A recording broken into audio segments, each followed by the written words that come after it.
सड़क पर तेज रफ्तार कार चलती जा रही थी। कार में सीमा थी, जो बहुत ज्यादा परेशान और डरी हुई लग रही थी। तभी उसने देखा कि बहुत दूर पर कोई औरत खड़ी लिफ्ट मांग रही है। सीमा उसे इग्नोर करके आगे बढ़ जाना चाहती थी, पर उस औरत पर उसे तरस आ गया। लगता है कोई मुसीबत में है, क्या करूं, रुकूं या नहीं? लेकिन जब वो औरत उसके थोड़ा पास पहुंची, उसने देखा कि वो औरत तो हूबहू उसी की तरह लग रही है। अरे ये औरत तो बिल्कुल मेरे जैसी दिख रही है। उसे देखकर वो थोड़ा घबरा गई।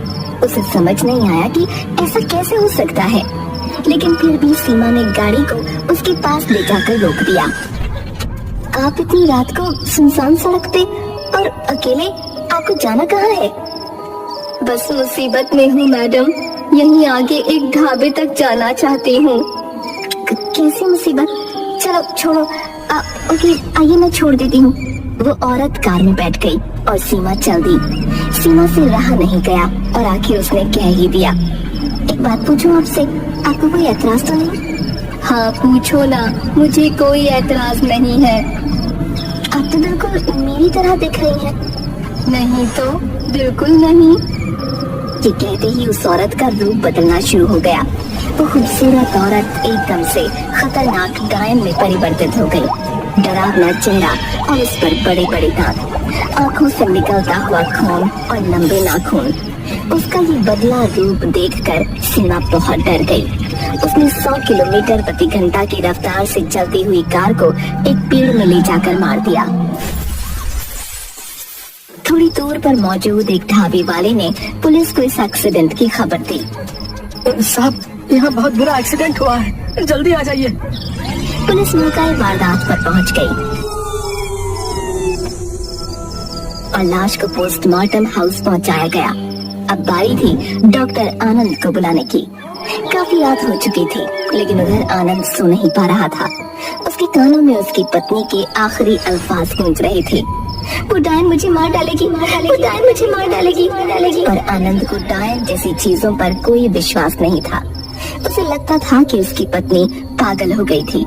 आनंद सोने की कोशिश कर रहा था, पर तभी उसका फोन बजा। हेलो, हाँ बताइए इंस्पेक्टर साहब, इतनी रात में कैसे याद किया? आपको तो एक ही चीज के लिए याद किया जाता है, एक औरत का एक्सीडेंट हुआ है, आइए पोस्टमार्टम करिए। अरे यार, अब इतनी रात में मैं अकेले काम करूं पोस्टमार्टम हाउस में? अरे नहीं, मैंने आपके लिए एक इंटर्न को भी बुला लिया है, अब फटाफट आइए। अच्छा आता हूँ। इंटर्न को बुलाया ना, अकेले में काम करना मुश्किल हो जाता है। हाँ सर, इंटर्न बस कुछ देर में पहुंचता ही होगा। आनंद उठकर तैयार होता है और हॉस्पिटल की तरफ निकलता है। गाड़ी ड्राइव करते हुए सुनसान सड़क पर अचानक से आनंद के कानों के पास से एक तेज हवा का झोंका गया और आवाज गूंजी, मैं डायन तेरी पत्नी को मार डालूंगी। आनंद डर गया और गाड़ी डिसबैलेंस होते होते बची। अरे ये मुझे क्या हो जा रहा है? शायद नींद की झपकी लग गई, उस वजह से ये हुआ। वेक अप आनंद, वेक अप। उसके बाद आनंद पोस्टमार्टम हाउस पहुंचा। रात के सन्नाटे में पोस्टमार्टम हाउस कुछ ज्यादा ही डरावना लग रहा था। बाहर बैठा चौकीदार सो रहा था। राजू, अरे लाश आ गई क्या? हाँ क्या? अरे डेड बॉडी आ गई क्या? मैं डॉक्टर आनंद हूँ, पोस्टमार्टम करना है। अरे मुझे नहीं पता, मुझे सोने दो। अजीब है। आनंद अंदर जाता है तो देखता है कि सामने लाश पड़ी है और वहीं पर एक इंटर्न खड़ा हुआ है। हाय सर, मेरा नाम रमन है, मैं इंटर्न हूँ। मैं आपके साथ काम करने के लिए बहुत एक्साइटेड हूँ। आनंद उसकी बात का कोई जवाब नहीं देता और एक सिगरेट जलाकर अपने मुंह में लगाता है। फिर वो लाश को देखता है और कहता है, हाँ तो क्या नाम बताया तुमने? रमन। ऐसा करो, पोस्टमार्टम शुरू करो, मैं तब तक सिगरेट पी लूं। Okay sir. आनंद खिड़की के पास जाकर खड़ा हो जाता है और सिगरेट पीते हुए बाहर देखने लगता है। इधर रमन उस लाश के पेट में फर्क लगाता है और वो ये देखकर हैरान रह जाता है कि लाश के पेट में कोई इंटरनल ऑर्गन है ही नहीं। रमन बहुत घबरा जाता है और आनंद को बुलाता है। सर यहाँ ये जल्दी, ये देखिए, इस लाश के अंदर तो कुछ है ही नहीं। क्या बकवास कर रहे हो? रुको, आता हूँ। आनंद जैसे ही लाश के पास पहुंचता है तो अचानक से बाहर मौसम बिगड़ने लगता है, जिससे खिड़की दरवाजे बहुत तेज हवा से हिलने लगते हैं और लाइट भी चली जाती है। ओहो, लाइट को भी अभी जाना था। मोमबत्ती या इमरजेंसी लाइट वगैरह कुछ हो तो जलाओ। Okay sir. रमन मोमबत्ती जलाता है। अब जब आनंद उस लाश को देखता है तो उसके कहीं कोई कट ही नहीं लगा होता। वो रमन को डांटता है। कोई कट तक लगाया नहीं है बॉडी में और बातें बना रहे हो। अब रुको 1 मिनट, मेरी गाड़ी में शायद टॉर्च पड़ी है, पहले कराता हूँ। ऐसा कैसे हो सकता है? मैंने तो कट लगाया था। आनंद बाहर टॉर्च लेने चला जाता है। इधर रमन लाश के पास खड़ा होता है। तभी वो लाश अचानक से रमन का हाथ पकड़ लेती है।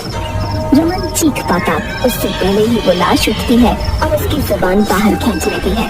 रमन तड़पने लगता है। तू मेरा पोस्टमार्टम करेगा, अब तू देख, आज तेरा ही पोस्टमार्टम होगा। ये कहकर लाश रमन को छूती है और अपने वश में कर लेती है। रमन एक बुत बनकर वहीं पर खड़ा हो जाता है और लाश वापस लेट जाती है। तभी आनंद भी टॉर्च लेकर वापस आ जाता है। बहुत खराब मौसम है बाहर। ये लो टॉर्च पकड़ो, मैं फटाफट पोस्टमार्टम करता हूँ, फिर घर चले। रमन टॉर्च पकड़ लेता है। आनंद पोस्टमार्टम करना शुरू करता है।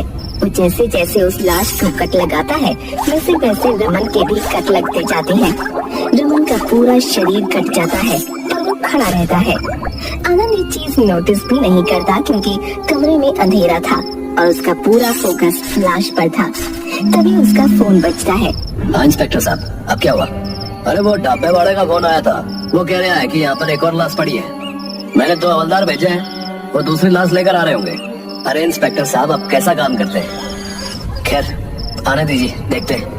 आनंद ये बात कहने के लिए जब रमन की तरफ देखता है तो उसके होश उड़ जाते हैं क्योंकि उसका पूरा शरीर कट चुका था और वो एक ज़ोंबी की तरह खड़ा हुआ था। ओह शिट, रमन ये तुम्हें क्या हो गया? किसने किया ये? तूने ही तो किया है।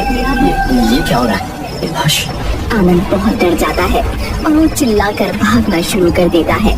उसकी चीख सुनकर चौकीदार भी अंदर आ जाता है, पर वो कुछ कह पाता या कर पाता उससे पहले ही लाश उसे पकड़ लेती है। ये लाश कैसे उठ गई? बचाओ मुझे डॉक्टर साहब। अगला नंबर डॉक्टर साहब का ही है। वो तुझे क्या बचा पाएंगे? वो तो अपनी पत्नी को भी ना बचा पाए। इन्हें लगता था कि डायल होती ही नहीं है। इन्होंने अपनी पत्नी का विश्वास ही नहीं किया। डायन? हाँ, डायल।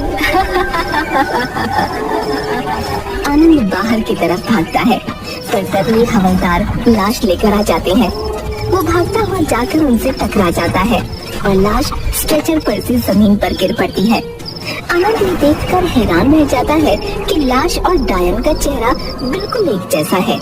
ये दोनों एक जैसी? ये चल क्या रहा है? तुम लोग भागो यहाँ से, वरना ये डायन तुम्हें मार डालेगी। वो लोग कुछ समझ पाते उससे पहले ही वो डायन पोस्टमार्टम हाउस के सारे दरवाजे बंद कर देती है और आगे बढ़कर आकर उस लाश को छूती है। उसके छूते ही वो लाश उठकर खड़ी हो जाती है। अब तुम भी एक डायन हो, जाओ अपना पहला शिकार करो। मैं पहले हवलदार को खाऊंगी, दूसरे को तुम खा लो और ये डॉक्टर को छोड़ दो। वो दोनों डायन आगे बढ़ती हैं और एक एक हवलदार को पकड़ लेती हैं। हवलदार चिल्लाते रहते हैं और वो दोनों उनके सीनों को फाड़कर उनका दिल बाहर निकालकर खा लेती हैं। आनंद को समझ नहीं आ रहा था कि उन डायनों ने उसे क्यों नहीं मारा। वो अपने सामने ये सब होता देखकर बर्दाश्त नहीं कर पाता और उल्टियां करते करते बेहोश हो जाता है। कुछ महीने बाद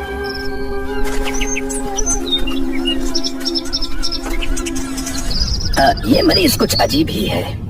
ये पैथोलॉजिस्ट था, पोस्टमार्टम किया करता था, पर एक रात इसने लाश को छोड़कर अपने जिंदा इंटर्न का ही पोस्टमार्टम कर दिया और लाश लेकर आए हवलदारों का तो दिल निकाल कर खा लिया। पर इसका कहना है कि ये सब डायन ने किया है। और कोई बहाना नहीं मिला इसे, बल्कि सीसीटीवी फुटेज में साफ दिख रहा है कि सब कुछ इसने खुद किया है। दरअसल इसकी पत्नी कुछ साल पहले एक एक्सीडेंट में मरी थी और उसने इससे फोन करके कहा था कि डायन मुझे मार रही है, पर इसने विश्वास नहीं किया। पर जब वो मर गई तो ये अपना मानसिक संतुलन खो बैठा। बेचारा, पता नहीं अब कभी ठीक हो पाएगा या नहीं। भाग जाओ यहाँ से, इससे पहले कि वो डायन यहाँ भी आ जाए। वो कहीं भी आ सकती है, वो तुम सबको मार डालेगी। भाग जाओ।